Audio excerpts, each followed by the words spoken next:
Probably owe you guys another devlog, huh? All right. So here's what happened. It's gonna sound negative, but it's net positive, I promise. I had to reboot everything. I actually just finished it last night. I ran into a whole bunch of problems with NESmaker.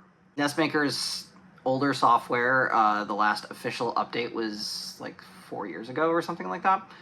So there are a bunch of fixes for them, for like different little bugs that have popped up over the years, but they're not all pulled together in one package. And so I've been piecing them together, and I don't know if I've made mistakes or what, but it created all these weird graphical glitches that were really frustrating to deal with.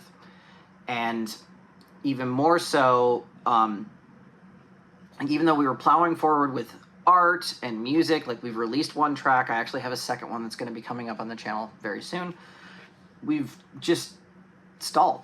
Like, I got all the basic movement done, like had dashes in, I had double jumps, I had wall jumps, and then as I was starting to implement key things for basic environment stuff, I just kept running into problems, and I was getting really frustrated, and I kind of hit a wall and didn't really know what to do. Then I got saved. Thankfully, a member of the community named Boardby, who's been a huge help already in this project, packaged all of the very common fixes that people use, as well as some other improvements that he always makes, and put them together in one, what's called a module for NESmaker.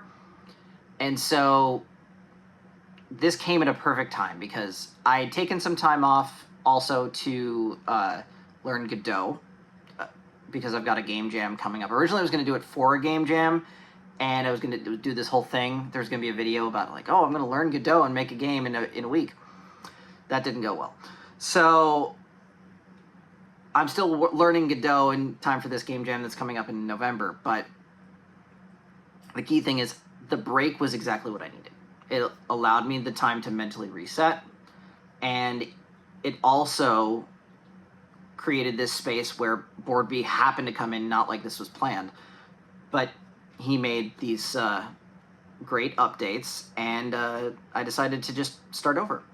You know, we weren't far enough along that we couldn't start over, and it just made more sense to have a better jumping off point than we'd originally started with. So that's kind of where the game is at, and I'd love to show you stuff, but there's just not a lot to show, as you can see here on the screen now. There is cool art though, so let me show you that. Really happy with, we have the boss monster for the first level designed. First it was done by our concept artist, and then it was done actually in pixels, though there's a very good chance that we're gonna have to go back and rework this, because once I started putting together the sprite sheets, even though only one part of it is animating in the traditional sense, like as a sprite, it's too big. I was going for a grand sense of scale, and I went too far. So it's gonna look really epic. I just have to kind of scale things back a little bit to make them fit better on a sprite sheet. And so I'm trying to figure out, does that mean reducing animations? Does that mean, you know, shrinking things down from a size perspective? I'm not 100% sure yet. Trying to play with a couple things and see what works best. So that's where Bug Squashers is, but there's one other thing that you may have seen on social media, but I have this. This is really cool. This will be the first official copy of the game once I actually finish it. But it's also going to be the test copy that we are using for hardware testing.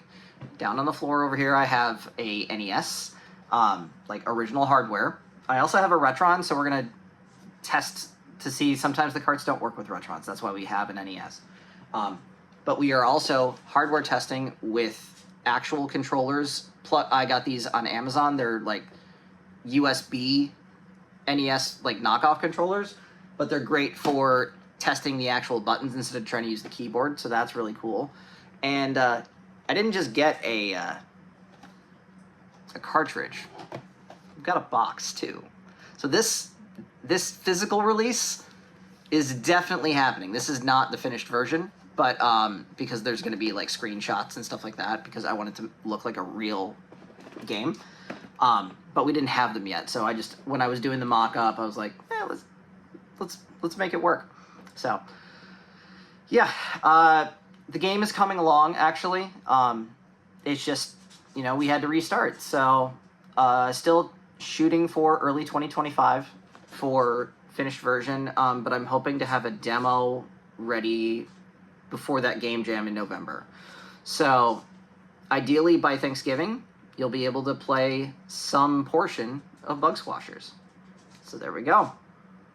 Not the best update, but definitely progress. So until then, like, subscribe, all that. Keep up with all the news, and you know, follow us on social media. That's another great way to get more updates. We're going to actually start pumping out content a lot more, and we might actually be announcing something else very soon. So stay tuned. See you then.